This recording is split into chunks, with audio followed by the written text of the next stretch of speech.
আসসালামু আলাইকুম প্রিয় viewers, welcome to Sathi recipe house. আজকে আর একটা নিউ রেসিপি নিয়ে আসলাম।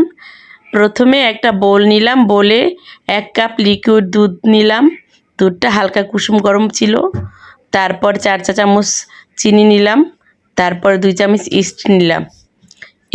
তারপরে একসাথে খুব ভালো করে মিশিয়ে ঢাকনা দিয়ে 5 মিনিটের জন্য ঢেকে রাখবো। 5 মিনিটের জন্য রেস্টে রাখবো। তারপরে ভিউয়ার্স 5 মিনিটের জন্য রেস্টে রেখে এই তো 5 মিনিট এখন কমপ্লিট হয়েছে। এখন তুলে ফেললাম। এখন ঢাকনাটা তুলে এখন আর একটু নেড়ে চেড়ে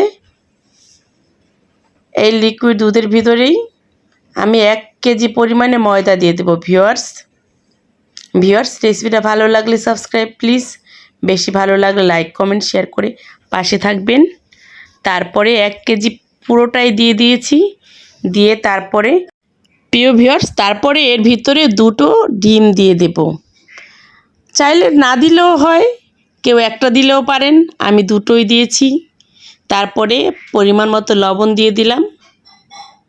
তারপরে ভিউয়ার্স এই তো 4 চামচ পরিমাণে তেল দিয়ে দিলাম। দিয়ে তারপরে ভিউয়ার্স একটা ডো তৈরি করে নেব। ডোটা একদম নরম একটা ডো তৈরি করে নেব, বেশি নরমও না একদম একটু শক্তও না, এমন একটা ডো তৈরি করব। তারপরে একটু তেল দিয়ে দিলাম, দিয়ে কিছু সময়ের জন্য ঢেকে রাখবো। 10 মিনিটের জন্য রেস্টে রাখবো।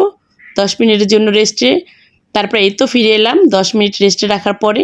তারপরে ডোটা খুব ফুলে একবারে এক বোল হয়ে গেছে। এখন ডোটা আবার খুব ভালো করে মথে নেব, বাবলগুলো ভালো করে হাতে করে মথে তারপরে একদম ভালো করে নরম সফট ডো তৈরি করে নেব। তারপরে কিছু লেচি কেটে নিলাম ছোট ছোট রুটি শেপ দিয়ে। তারপরে ছোট ছোট রুটি তৈরি করে নেব। রুটিগুলো একদম ছোটও না বড়ই তৈরি করে নিয়েছি। তারপরে একটু ডিজাইন করে নেব। এই তো চাকুর সাহায্যে একটু ডিজাইন করে নেব। এইভাবে খুব সুন্দর করে একটা ডিজাইন তৈরি করে নেব। তারপরে ভিউয়ার্স এভাবে তৈরি করে ডিজাইন করে নিলাম। একদম চারপাশে খুব সুন্দর করে একটা ডিজাইন করে, খুবই একদম সহজ পদ্ধতিতে আপনারাও তৈরি করে খেয়ে দেখবেন। বাচ্চারাও খুবই পছন্দ করবে আর বড়রাও খুব পছন্দ করবে। তারপরে এই তো ডিমের কুসুম দিয়ে, ডিমের একটা কুসুম রেখে দিচ্ছিলাম, তারপরে ডিমের কুসুমটা ব্রাশ করে দেব। এই তো এভাবে সবগুলো রুটির ভিতরে এভাবে ব্রাশ করে দেব। দিয়ে তারপরে চুলায় একটা প্যান বসিয়ে হালকা গরম হওয়ার পরে অল্প একটু পরিমাণে তেল দিয়ে এখন রুটিগুলো ছেঁকে নেব। এপাশ ওপাশ করে খুব ভালো করে ছেঁকে নেব। একদম খুব ভালো করে ফুলে যাবে।